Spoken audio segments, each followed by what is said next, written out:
Hi everyone, welcome back to our channel Online Chemistry. Today we will learn an interesting concept in physics for class 10th, and it's none other than VI and IV graphs. Basically, it is evident कि CBSE mostly in graph से हर साल कोई ना कोई question ज़रूर पूछता है. Shockingly, many students find these questions difficult. By watching this video, you will able to learn this concept and you will learn how to solve this question within minutes. Okay, students, let's start with the very first graph. Yes, so you guess it right कि ये हमारे पास क्या है? IV graph है. So IV graph है हमारे पास. So इसमें हमारे पास तीन रेजिस्टेंस दी गई हैं जो कि R1 है, R2 है एंड R3 है. और हमें क्वेश्चन बोल रहा है कि आप इनमें से चारों में से एक कोई करेक्ट ऑप्शन को पिक करो.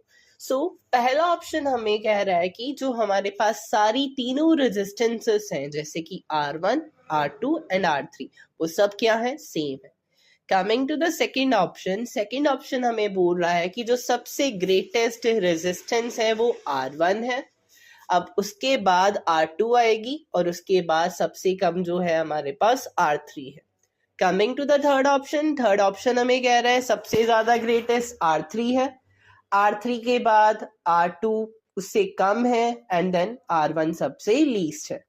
कमिंग टू द ऑप्शन हमारे पास D है, वो कह रहा है सबसे बड़ी R2 है followed by R3 then R1. सो अब हमने गेस करना है कि इन चारों में से ऑप्शन करेक्ट कौन सी होगी.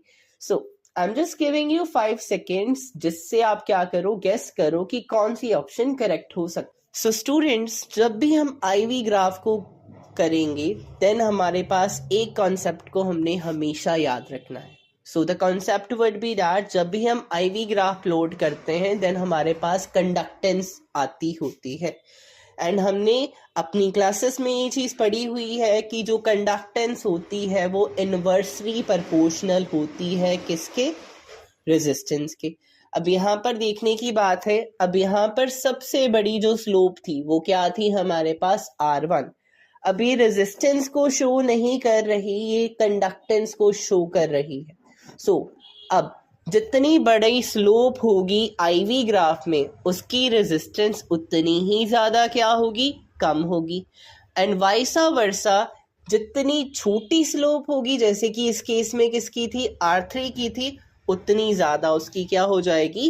रेजिस्टेंस हो जाएगी.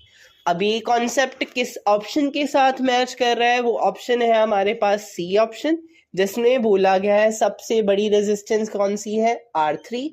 उसके बाद R2 है उससे कम है एंड सबसे कम कौन सी है?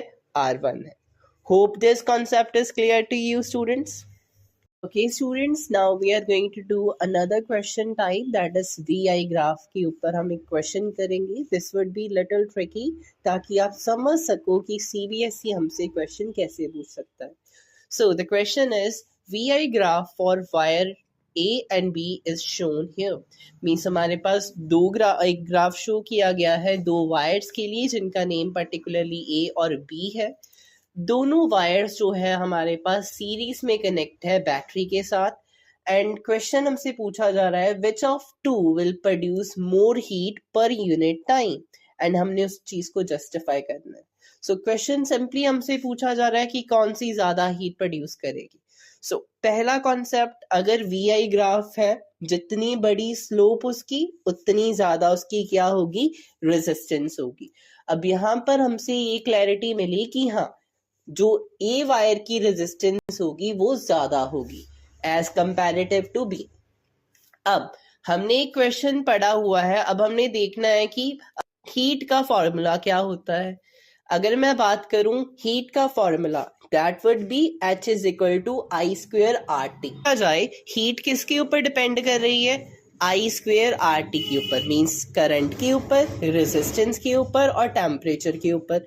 अब बात की जाए, अब अगर करंट दोनों में सेम फ्लो हो रहा है, टेम्परेचर भी सेम हो सकता है, बट अब यहाँ पर VI ग्राफ से हमें ये पता चला रेजिस्टेंस किसकी ज्यादा? A वायर की एंड B की क्या है? कम है. सो यहाँ पर हमें क्लैरिटी मिली, यहाँ पर हमें आइडेंटिफाई हो चुका है कि जो हीट होगी वो कहाँ से फ्लो ज़्यादा होगी, फ्रॉम वायर ए.